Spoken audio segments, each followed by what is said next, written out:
Black hotel worker humiliates another black man. He has no idea he's talking to Samuel L. Jackson.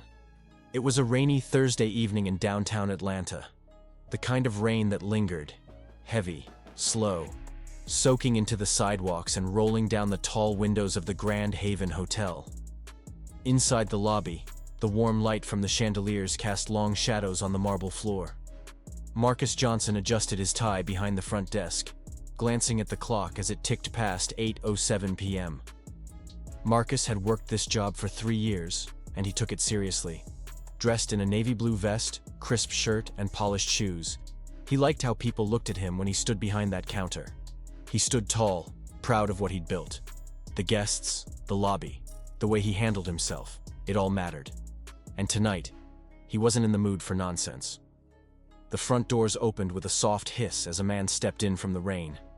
He was alone, with no umbrella, no luggage cart, no suit. Just a worn leather duffel hanging off one shoulder and a black hoodie pulled halfway over his head. Water dripped from his sleeves as he approached the desk. He moved slowly, not with hesitation, but like someone who wasn't trying to impress anybody. Marcus looked up and paused. The man wasn't loud or rude, but something about him, his casual clothes, the quiet way he carried himself, put Marcus on alert. The hotel attracted business people, families, couples on weekend trips, not men who looked like they'd just come off a bus from out of town. Marcus cleared his throat and straightened his name tag. The man gave a small nod and said his name was Brown. He didn't smile. He didn't explain why he was there, just said he had a reservation. Marcus typed slowly, scanning the screen. There it was, Lawrence Brown. Booked an hour ago through an assistant, paid in full. Still, something didn't sit right. Marcus narrowed his eyes and asked for ID, even though the policy didn't always require it for prepaid guests. Brown handed over a driver's license. Marcus held it longer than necessary, studying it. It was real. Everything checked out. But still, Marcus hesitated. He didn't like the way the man looked so comfortable. Too comfortable for someone dressed like that. Like he expected to be welcomed, no matter how he appeared. That rubbed Marcus the wrong way. He handed over the keycard without looking up, then added, almost casually, that things were quiet tonight, and he hoped Mr. Brown would be respectful of that. No parties, no noise. The man raised an eyebrow, then gave a half smile. Not friendly. More like he'd heard that kind of talk before. He thanked Marcus and turned toward the elevators without another word. As the elevator doors closed behind him, Marcus watched the screen showing the security feed. The man stood still, hands in his pockets, facing forward. Marcus kept staring. Something about the face, the voice. It nagged at him, but he shook it off, leaning back in his chair. Another long night, he thought. Another guest trying to play a part. Marcus leaned back in his chair, tapping his fingers against the desk. The rain still beat softly against the lobby windows, and the hum of the air conditioning filled the silence. But his thoughts weren't quiet.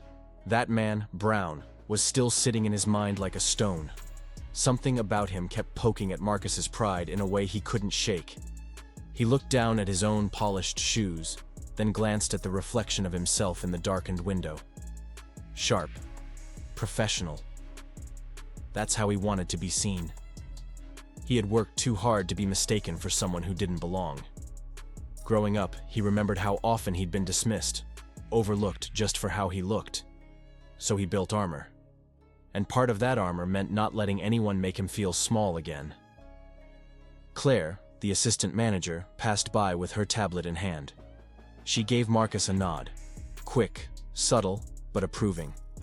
He felt it as a pat on the back. He told himself he'd done the right thing by setting the tone with Mr. Brown. Not rude, just firm. Still, a small flicker of doubt crept in. Something about the way Brown looked at him, like he'd seen that kind of treatment before and didn't take it personally, left Marcus unsettled. He opened the guest file again. Lawrence Brown. Age 74. Atlanta address. No photo.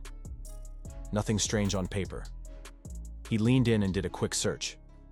The name pulled up a long list of generic profiles. None of them matched the man upstairs. He kept searching, scrolling past old church records, LinkedIn profiles, and basketball stats. Nothing useful. Tony, the part-time bellhop, strolled in and leaned on the counter. He was still drying off from earlier. With a grin, he nudged Marcus and said the guy in the hoodie looked just like Samuel L. Jackson. Marcus raised an eyebrow and laughed. He waved it off, saying that's what people always say when someone's got a bald head and a deep voice. But in the back of his mind, the comparison stuck. He opened the security feed again and replayed the footage from earlier. Brown stepping into the elevator. Brown standing tall with his hands in his pockets. The camera caught just a glimpse of his profile. It was quick, but now that Tony had said it, Marcus saw it. The resemblance, the walk, even the pause before the elevator doors closed. Something about it looked familiar. Marcus sat back and stared at the screen, frowning. His confidence, once solid, now had a crack. He tried to brush it off, but that quiet moment at the desk earlier kept playing in his mind. Brown didn't argue. He didn't push back. He didn't need to. That calmness, that silence, it said something. And suddenly, Marcus wasn't so sure he had everything figured out. The phone rang just after 9:30 p.m. Marcus picked it up with his usual polite tone, but his voice tightened when he heard who it was. The man from earlier, Brown. His voice came through deep and steady, asking for a few towels and a bottle of water. Simple request, nothing strange. But it was the voice that made Marcus pause. It had weight to it. A voice like that didn't belong to just anyone. He hung up the phone slower than usual. For a moment, he sat still, staring ahead. The lobby was empty now, except for the soft glow of the front desk light and the flicker from the monitor. His fingers hovered over the keyboard, but he didn't type anything. That voice, it echoed in his ears. Not loud, not angry, just familiar. Like something he'd heard more than once in a lifetime. Most nights, Marcus would have sent Tony upstairs with the towels. But tonight, he found himself walking to the supply room. His feet moved before his thoughts caught up. He grabbed a fresh stack of towels, cold water from the mini-fridge, and carried them to the elevator. As the doors closed, he caught a glimpse of himself in the mirror. He straightened his tie again. The hallway on the top floor was quiet, carpeted, expensive. Marcus walked slowly, aware of how his own footsteps sounded. He reached the door and raised his hand to knock, but it opened before he could. Brown stood there, calm as ever, wearing a simple t-shirt now. The hoodie was gone, but his expression hadn't changed. He didn't look surprised, almost like he was expecting Marcus instead of a bellhop. Marcus stood there for a second too long, towels still in his hands. He couldn't speak at first. Brown looked at him and then at the towels, stepping aside with a nod. Marcus walked in, the suite stretching wide around him. Plush furniture, city skyline out the window, quiet jazz playing from a speaker on the table. It didn't match the man who checked in earlier. This wasn't just another guest. He set the towels down neatly in the bathroom, placed the water bottle on the counter. His hands moved carefully, almost too carefully. Brown stood nearby, watching him, not with judgment, but curiosity. Like he was waiting to see what Marcus would do. Like the roles had suddenly reversed and Marcus wasn't the one holding the power anymore. Before leaving, Marcus glanced at him one more time. This time, he looked closer. The face, the eyes, even the way the man stood. Everything clicked into place for a split second, but he still couldn't fully say it. Not yet. He just nodded and stepped out into the hallway, heart pounding harder now. The elevator doors closed behind him with a soft chime. The hallway was quiet as Marcus stood outside the suite, unsure of what had just happened. The door behind him had closed softly, but the weight of it stayed with him. His chest felt tight, his hands a little damp. He pressed the elevator button but didn't step in when the doors opened. Instead, he stayed still, staring at the carpet, lost in thought. He turned back and raised his hand again. One knock. No second guessing. The door opened once more. Brown stood there, arms crossed now. He didn't look annoyed. He didn't ask why Marcus had returned. He just stepped aside without saying a word, and Marcus walked in. There was a chair near the window. Brown motioned to it. Marcus sat down without being told. Neither man spoke right away. The jazz was still playing, soft and low, like it had been waiting for this moment. Brown finally spoke, not angry, not even cold, just direct. He said he noticed how Marcus had spoken to him earlier. The tone, the tension, the small, dismissive comments. Marcus looked down, feeling a burn rise in his face that he hadn't felt in years. Marcus didn't deny it. He didn't make excuses. He just said he thought the man was someone else, someone who didn't belong there. Brown nodded slowly, then leaned forward. He said that was the problem. Too many times people look at each other and forget what respect looks like when clothes or status don't match their expectations. Brown began telling stories about walking into places dressed down, watching how people change their behavior, about growing up being judged, about finding power and staying quiet, letting others reveal who they really were. Marcus listened, surprised by how calm and clear the man was. There was no lecture, just truth. Hard-earned truth. Marcus opened up too. Not everything, but enough. He talked about being mistaken for security, for the janitor, about how he'd learned to overcompensate, being sharper, firmer, harder. Even with people who looked like him. Especially with them. Brown nodded. He said he understood that kind of pain. He said it doesn't justify anything, but it explains a lot. The air in the room began to shift. The tension didn't break all at once, but something eased between them. Brown poured a glass of water and handed it to Marcus without a word.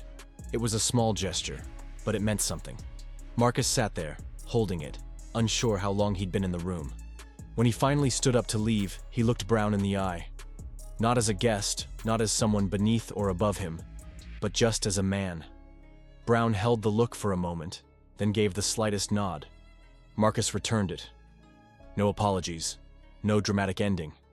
Just a quiet understanding passing between them, carried by years of experience and lessons neither one had asked for. The next morning, the rain had cleared, leaving the streets washed clean and glistening in the sunlight. The Grand Haven lobby filled with the usual quiet rhythm. Suitcases rolling, heels tapping, coffee brewing in the corner cafe. Marcus stood behind the front desk, earlier than usual, dressed just as sharp but moving with less edge. His usual stiffness had softened, replaced by something quieter, more thoughtful. Claire passed by and noticed. She didn't say anything, but she gave Marcus a longer look this time. Not the quick glance of a manager checking in on her staff, but one of curiosity. Marcus nodded back with a calm smile. He greeted each guest with steady eyes and a patient tone. No matter how they dressed or spoke, he met them with the same steady presence. Around mid-morning, a black SUV pulled up to the front. Dark windows, sleek frame. From inside stepped two men with headsets and clipboards, followed by a woman with a camera slung around her neck. Hotel staff started whispering almost immediately. Someone from the crew asked the front desk if their client's suite was ready for departure. Marcus raised an eyebrow, then glanced at the room number.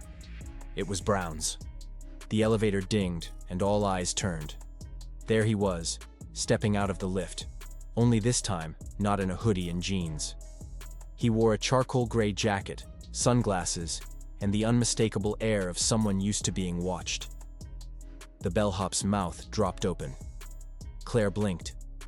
Even the doorman straightened his posture. It hit them all at once. Samuel L. Jackson. He walked across the lobby with slow, confident steps. No announcement, no wave. Just that presence, the kind that doesn't need to say a word to fill the room. He approached the front desk, and for a moment, everyone watched to see what Marcus would do. Marcus didn't stammer. He didn't freeze. He looked up, nodded respectfully, and simply said, "Have a safe trip, sir." Samuel stopped, looked him in the eye, and gave a slight grin. He leaned in just enough to be heard and said, "You handled that better than most would've." Then he gave a small tap on the desk and walked out through the doors, disappearing into the SUV without another word. Silence held the room for a moment longer. Then whispers spread like wildfire. Was that really him? Was that Samuel L. Jackson? Marcus didn't join in. He didn't brag or tell the full story. He just stood there, calmer than he'd ever been, watching the SUV pull away. That night, Marcus stayed a little later than usual. As he walked through the lobby one last time, he looked around with different eyes. The same walls, same guests, same job. But he wasn't the same man. Something had shifted. Not just how he saw others, but how he saw himself.